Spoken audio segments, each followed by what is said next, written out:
Okay, so let's talk about the idea of corporate governance as it pertains to accounting. And so I know you guys have, I believe you have a module with another professor on corporate governance as a general topic. And so what I want to focus in here is the specific issues related to accounting that arise when we're talking about corporate governance. And to begin with, let's just think about what we're talking about with respect to corporate governance. So when we're talking about corporate governance, what we're talking about is the strategic level oversight and monitoring of what top management does and how the business is conducted overall. So it isn't just top management, but that's more or less where these controls and monitoring mechanisms are focused. There are more corporate governance elements that I would consider kind of internal control types of issues that then percolate down through the entire organization. And those are extremely important for all sizes of organizations, big and small. But what I'm really focusing on here is sort of more of a top management board of directors orientation. So this is like strategic level oversight and monitoring related to the conduct of the corporation. And so as you think about this, you want to distinguish what constitutes good corporate governance from good business management. Now, I'm not saying that if you're a good citizen, you have a bad business plan, not at all. So that's not the point, but they don't necessarily go hand in hand. So we can have companies that have quite rigorous and well-designed corporate governance systems that really don't have a very good business plan. In other words, they're not going to make a lot of money, they're not going to be profitable, their ideas are not very good, but nonetheless, there's not going to be fraud. The resources of the corporation are going to be protected for the benefit of the stockholders and the shareholders and the creditors. So would nonetheless have a good corporate governance system. I hate to kind of continue to beat this horse, but I do want you to remember that we're dealing here in this world. So you have to remember the whole capital markets setting in order to appreciate why corporate governance is so important.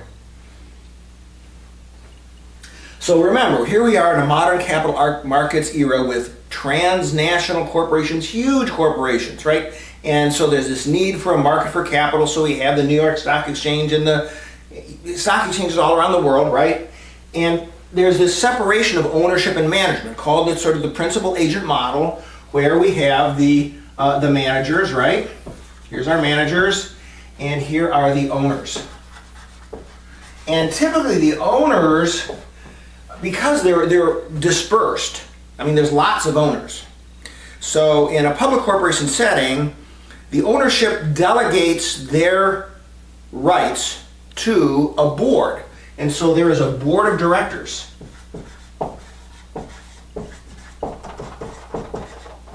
Who are supposed to be acting in the interests of the owners, right? But remember now, the owners are the principals and the managers are the agents, which means that the managers are supposed to have like a fiduciary responsibility to act in the best interest of the owners, right? But look, we're dealing with human beings. I mean, we are all deeply flawed. That's just the nature of being human. And when I say that, deeply flawed, choose your analogy. From a biblical point of view, from the point of view of thinking about other people first, I mean, there's a lot of people in the world that just can't think about other people. They just can't do it. And so we have to face up to that, because some of the people that may be the most effective managers may not be the people that tend to put other people first. Maybe that's one of the reasons they're so good at being managers. So we have to have mechanisms in place so that the managers do act in the interests of the owners. So anyways, okay, so here we have this setting. Remember, we have the separation, so the owners and even the board of directors can't see very well what's going on inside the company. And so there is this information flow, this financial reporting model, which is required. So the managers are reporting, this is managers or the preparers. When we talk about preparers of financial reports, it's the managers. It's not the auditors. It's not the company's accountants. The managers are the preparers. Maybe not literally the ones that are writing it down, but that's what we're talking about. When we talk about preparers, we mean the managers. So the managers are preparing financial reports for the benefit of whoever, the stakeholders. Stakeholders is a bigger idea than just like owners. It could be investors and creditors and employees and the government. So there's lots of potential stakeholders who have legitimate claims in the operations of the business. So these financial reports are in general for all of them. And so as we're looking here, we think about the financial reporting model where there is information asymmetry. So the owners can't see what's going on. The board of directors can't see. And so we had this financial reporting setting where the managers prepare the financial reports for the owners, but are they telling the truth? I mean, how would you know? Just rely on their honesty and integrity? We'd like to think so. And when we hire managers, we like to hire people that we think will do that. We don't want to hire the cheats and the ones that only think about themselves, right? We want to hire the ones that are actually going to be the fiduciaries and try to do good things for everybody. Well, so that's one thing is we can think about character issues, and that's a big deal. That is a big deal. But then we also can think about contracting. In other words, we can try to write contracts that have the incentives in here so that we align the incentives of the managers to the owners. So the managers want to do what the owners want, not because the managers care so much about the owners. The managers can be as selfish as they want. But because the contract is designed to pay them based upon incentives which are aligned with the interests of the owners, the managers do what the owners want just by their own selfish interests. So that's another thing that we can do. But the third thing that we've added, because we're never really sure if this is very good or if we have an honest person, we have a kind, caring person, do we have do we have a contract that effectively aligns the interests of the managers with those of the owners? Maybe or maybe not. And so, of course, there's the big additional element that comes in here, which is what, guys? You know what I'm going to write here? The auditors. Here's the auditors. So, we come up with these auditors who are supposed to be independent, which means they're not beholden to the managers with respect to their opinion. They're like judges. And so they look at these financial reports and they express an opinion, right? You guys have all heard that. You've all seen auditors' opinions. They express an opinion about the fairness of the financial reports. Are they, in fact, as the managers say? And so it's very important for these auditors to do a good job and not to be swayed by anything that the managers are doing or want. They need to be objective and independent so that the owners can rely on them. And so in an ideal world, all this works fine and everybody's happy and the managers report and the auditors attest and the owners interpret and everything is relatively good. But again, human beings are flawed at all levels. Not just the managers level, at the auditors level, at the owners level, everybody's flawed. So that's a problem, and we have mechanisms which are incomplete and imperfect, and everything that's designed to work a particular way always finds ways not to work. It always finds ways to be bypassed and circumvented, and loopholes are found, and ways are finagled so that people get their own interests at the expense of others. And that is a problem, guys. And that's why corporate governance is required even beyond this basic mechanism. And so that's what we're talking about today, is what constitutes a good system of corporate governance. How do we do that? We'll come back to that in just a minute.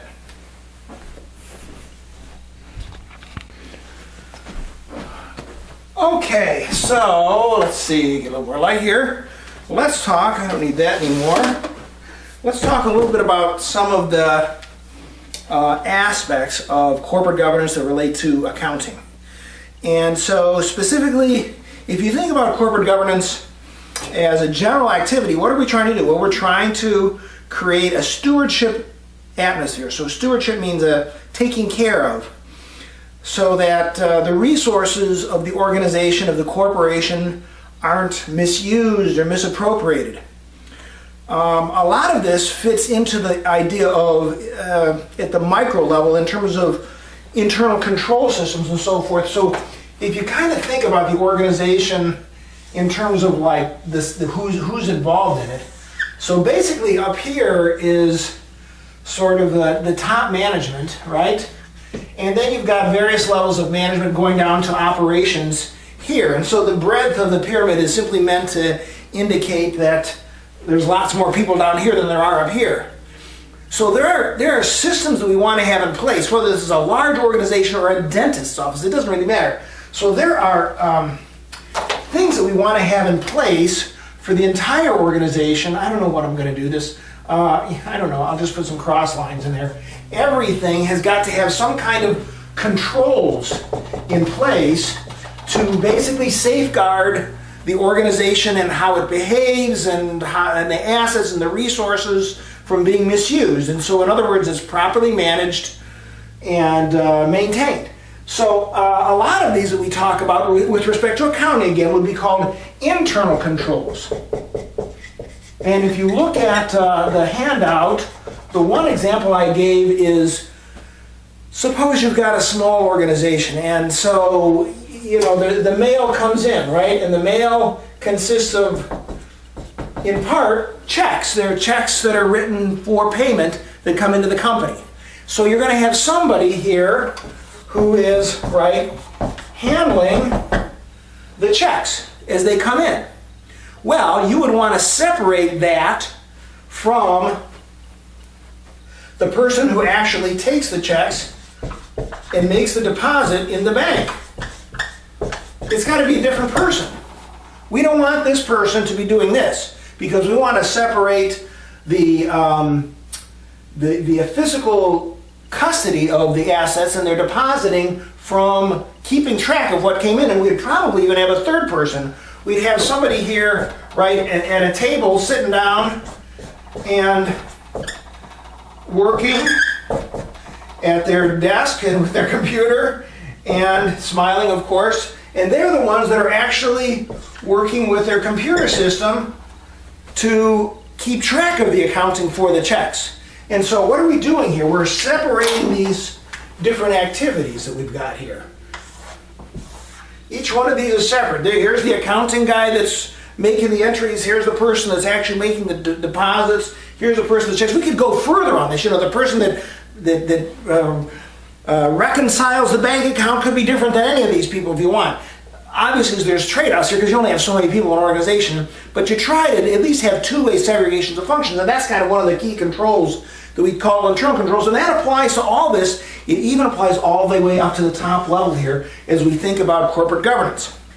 But, so this level of internal control is maybe a little separate and more kind of operational than corporate governance, but probably it's merely a subset, a small piece of the overall corporate governance. And in fact, those of you that are familiar with the Sarbanes-Oxley Act was passed in the United States back in 2002 know that internal control systems become a hallmark and a key element for an organization to have a good corporate governance system in order to prevent fraud and financial misstatements and so forth. So internal controls can do simple things like this. They can also, internal controls can also keep, for example, the CEO from writing a $500,000 check to the party guys to have a party for his wife, like the CEO and founder of Tyco did many years ago. You guys those videos are still online. You can still find them on YouTube. If you want to find out a really great party, go take a look at some of those Tyco parties. The TYCO, they're great. So anyways, what we're trying to do is think of different kinds of things that safeguard the assets and behaviors of the company, and we're specifically looking at it from an accounting point of view. So we have these internal control systems. We've got this audit stuff that goes on, and as well as having an external auditor, we could have internal auditors. We also have lots of rules specifying what managers are allowed to do without approval, what they're allowed to do with approval, what they're not allowed to do at all, what they have to have the board of directors to advise them or approve before they take an act. So this is all part of that corporate governance set of controls that help secure the activities or the assets via the activities of the management for the organization. Now, because we know that people are inherently flawed, that's sort of the basis of having to do all this kind of stuff. And as we think specifically about the accounting types of governance things that we want to do, we've identified different kinds of control systems, internal control systems, auditing, and then there are also there are rules related to the board of directors. Now, as you think of a board of directors, this again, if you remember the diagram I had up here before, the board of directors are the designated parties, individuals that the shareholders have elected to oversee their interests. However, whether in fact that actually is true or not depends upon the organization. And you have different sorts of companies where top management has different roles. So, for example, if you have a long established public company that's been in existence for a long time, that has many large investors that have been involved with the company for a long time, you're more likely to see a company that has an activist board of directors, or at least one, even if they're not all independent, one that plays a real role in overseeing what management does. But there are a lot of companies that aren't like that. And it becomes particularly a problem when you're looking at companies that the founder of the company, when the company was a small private company, is still running the company now that it's a public company. And the problem is because these guys tend to think of the companies as theirs, and in some ways as the assets, as their personal assets, their personal bank accounts. And that's really, I was giving the example of Tyco before. It's exact example there. You just have the same guys that built the company, thought they could do whatever they wanted to do and take the money and use it as they wanted to, but ended up doing things that were really in violation of the stewardship activities that they ought to have been involved with. They did it at the expense of the shareholders. So, when you're doing that kind of stuff, that is clearly not good corporate governance. And so, what's the moral here? What am I trying to say? Well, if you have companies where the founders, when the company was private, are still running the company when they're public, look really carefully at that board of directors, look very carefully at the governance. Those are big red flags that there could be, doesn't have to be, there could be corporate governance problems. And the corporate governance problems typically are related to things like poor control systems over how money gets spent and how decisions get made and what the managers can do. He can do anything. He founded the company. He'll do whatever he wants, right? As well as things like board of directors. Are the board of directors active or are they passive? In other words, do they take a role? Do they really oversee what the company management is doing, or do they just sort of say, okay, well, management says it's okay, and then they just sign off on it? The recent rules following Enron and WorldCom and some of the other European disasters, they didn't really affect the enactment of Sarbanes-Oxley here in the United States, but that whole raft of accounting frauds that occurred early in the 2000s gave rise to new rules about control systems and around corporate governance. And many of the corporate governance topics or new rules are around accounting types of issues. In fact, most of them. So nowadays, the managers are required to sign off on the internal control systems as well as the financial reports, and the auditors are required to do the same thing. The boards of directors are required to have independent board members on them, and the guys that are really in charge of the financial part of the business are required to be independent and to have special financial expertise. You can look through this. There's one link in the handout that I gave you that is under heading 3, Characters of Good Corporate Governance. Look through that. That really does a great job of highlighting what some of the key features are.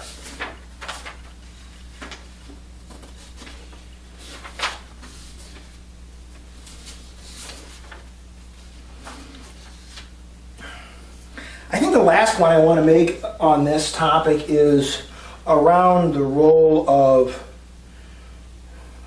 setting the tone for an organization.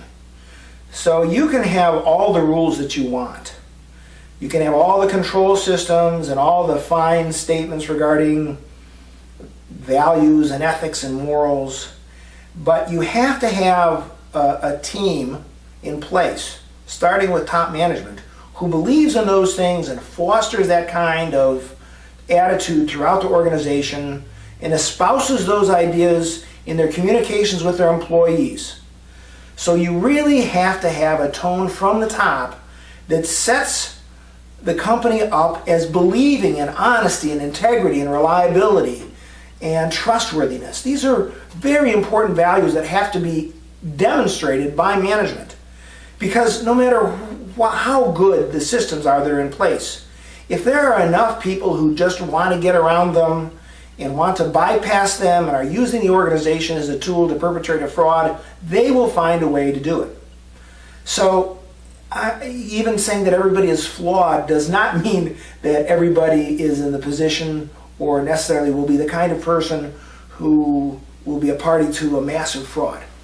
So I'm not saying that, but nonetheless, these are important criteria to look at and characteristics to look at in the people that are the top management.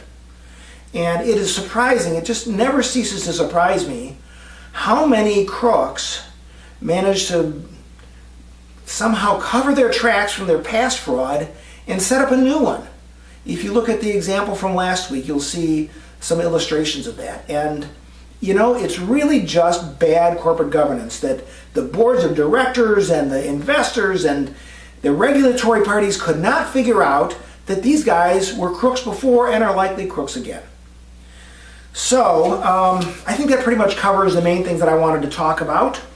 So please be sure to check into the discussion board, because I'll be posting a question there I would like to get your comments on, and I believe you probably all have this nice handout that I've sent you as well. Thanks very much, and I'll look forward to seeing you again soon.